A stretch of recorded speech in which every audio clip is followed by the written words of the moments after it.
Hi friends, ನಮಸ್ತೆ. Welcome to my channel. Friends, ನಾನಿವತ್ತು ಕೋಪದ ಬಗ್ಗೆ ಒಂದು ಪುಟ್ಟ ಕಥೆಯನ್ನು ನಿಮಗೆ ಹೇಳ್ತೀನಿ.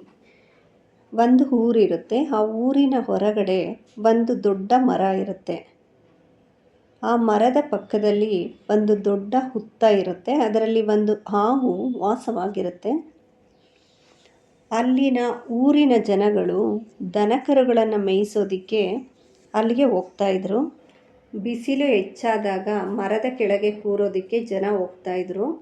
ಆಗ ಅಲ್ಲಿದ್ದ ಹಾವು ಜನರನ್ನು ಕಚ್ಚೋದಕ್ಕೆ ಬರ್ತಾಯಿತ್ತು, ಜನರನ್ನು ಎದುರಿಸ್ತಾ ಇತ್ತು. ಹಾಗಾಗಿ ಜನಗಳು ಅಲ್ಲಿಗೆ ಹೋಗೋದಕ್ಕೆ ತುಂಬ ಹೆದರ್ತಾಯಿದ್ರು. ಒಮ್ಮೆ ಒಬ್ಬ ಋಷಿಗಳು ಆ ಕಡೆ ಬರ್ತಾ ಇರಬೇಕಾದ್ರೆ ಅವರು ಆ ಮರದ ಕೆಳಗೆ ಹೋಗ್ತಾ ಇರ್ತಾರೆ.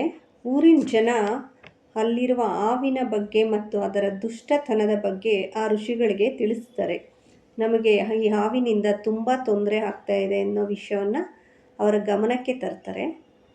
ತದನಂತರ ಋಷಿಗಳು ಆ ಮರದ ಕೆಳಗೆ ಕುಳಿತಾಗ ಆ ಹಾವು ಅಲ್ಲಿಗೆ ಬಂದು ಆ ಋಷಿಗಳನ್ನು ಎದುರಿಸೋದಕ್ಕೆ ಮುಂದಾಗುತ್ತೆ. ಆದರೆ ಋಷಿಗಳು ಹಾವಿಗೆ ಯಾವುದೇ ರೀತಿ ಭಯ ಪಡೋದಿಲ್ಲ. ಬದಲಾಗಿ ಅವರು ಹಾವಿಗೆ ಬುದ್ಧಿಯನ್ನು ಹೇಳ್ತಾರೆ. ನೀನು ಊರಿನ ಜನಗಳಿಗೆ ತೊಂದರೆಯನ್ನು ಕೊಡಬೇಡ, ನಿನ್ನ ಪಾಡಿಗೆ ನೀನಿರು, ನಿನ್ನ ಕೋಪವನ್ನು ಕಡಿಮೆ ಮಾಡ್ಕೊ, ಯಾರನ್ನು ಎದುರಿಸೋದಕ್ಕೆ ಹೋಗಬೇಡ, ಯಾರನ್ನು ಕಚ್ಚಬೇಡ. ಜನರು ಬಿಸಿಲಿನಿಂದ ವಿಶ್ರಾಂತಿ ಪಡೆಯಲು ಇಲ್ಲಿಗೆ ಬರುತ್ತಾರೆ, ಹಾಗಾಗಿ ಅವರಿಗೆ ತೊಂದರೆ ಕೊಡಬೇಡ ಅಂತ ಹೇಳಿ ಆ ಋಷಿಗಳು ಅಲ್ಲಿಂದ ಹೊರಟು ಹೋಗ್ತಾರೆ. ನಂತರ ಋಷಿಗಳ ಮಾತನ್ನು ಕೇಳಿದ ಹಾವು ಯಾರನ್ನೂ ಕಚ್ಚೋದಕ್ಕೆ ಹೋಗಲ್ಲ. ಜನಗಳು ಆರಾಮವಾಗಿ ಬಂದು ಮರದ ಕೆಳಗಡೆ ವಿಶ್ರಾಂತಿ ಪಡಿತಾ ಇರ್ತಾರೆ. ಮಕ್ಕಳು ಕೂಡ ಅಲ್ಲಿಗೆ ಆಟ ಆಡೋದಕ್ಕೆ ಬರ್ತಾ ಇರ್ತಾರೆ. ಹಾವು ಮಾತ್ರ ಯಾರಿಗೂ ತೊಂದರೆ ಕೊಡದೆ ಅದ್ರ ಪಾಡಿಗೆ ಅದು ಇರುತ್ತೆ. ಆದರೆ ಆ ಊರಿನ ಜನಗಳು ಸುಮ್ಮನಿರದೆ ಆ ಹಾವಿಗೆ ಕಲ್ಲಿನಿಂದ ಹೊಡೆಯೋದಕ್ಕೆ ಶುರು ಮಾಡ್ತಾರೆ, ಕೋಲಿನಿಂದ ಹೊಡೆಯೋದಕ್ಕೆ ಶುರು ಮಾಡ್ತಾರೆ. ಆ ಹೊಡೆತದಿಂದ ಹಾವಿನ ಮೈ ತುಂಬ ಗಾಯಗಳಾಗ್ತವೆ. ಆ ಹಾವಿಗೆ ಓಡಾಡೋದಕ್ಕೂ ಕೂಡ ಆಗದೆ ಆ ಮರದ ಕೆಳಗಡೆ ಒಂದು ಕಡೆ ಮಲಗಿಬಿಡುತ್ತೆ. ಸ್ವಲ್ಪ ದಿನಗಳ ನಂತರ ಆ ಋಷಿಗಳು ಮತ್ತೆ ಅಲ್ಲಿಗೆ ಬರ್ತಾರೆ. ಆ ಹಾವನ್ನು ನೋಡಿ ಏನಿದು ಗಾಯ ಎಂದು ಕೇಳಿದಾಗ ಆ ಹಾವು, ನಿಮ್ಮ ಮಾತನ್ನು ಕೇಳಿ ನನ್ನ ಕೋಪವನ್ನು ಬಿಟ್ಟು ಯಾರನ್ನೂ ಕಚ್ಚದೆ ಸುಮ್ಮನೆ ಇದ್ದಿದ್ದಕ್ಕೆ ಜನರು ಕೊಟ್ಟಿರುವ ಶಿಕ್ಷೆ ಎಂದು ಋಷಿಗಳಿಗೆ ಹೇಳಿದಾಗ ಅವರು ನಗುತ್ತಾ ಆ ಹಾವಿಗೆ ಹೇಳ್ತಾರೆ, ನಾಗರಾಜ, ನಾನು ನಿನಗೆ ಕಚ್ಚಬೇಡ ಎಂದು ಹೇಳಿದ್ದೇನೆ ಹೊರತು ಬುಸುಗುಡಬೇಡ ಎಂದು ಹೇಳಿಲ್ಲ ಅಲ್ಲವೇ?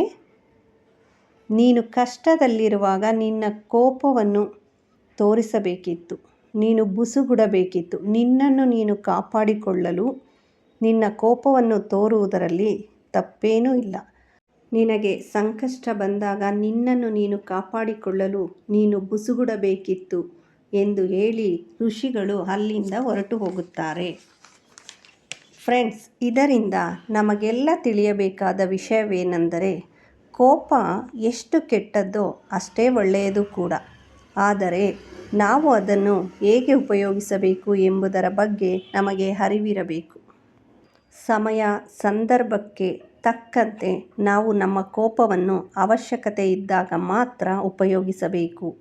ಕೋಪ ನಮ್ಮ ಸ್ಟ್ರೆಂತ್ ಆಗಬೇಕೇ ಹೊರತು ವೀಕ್ನೆಸ್ ಆಗಬಾರದು.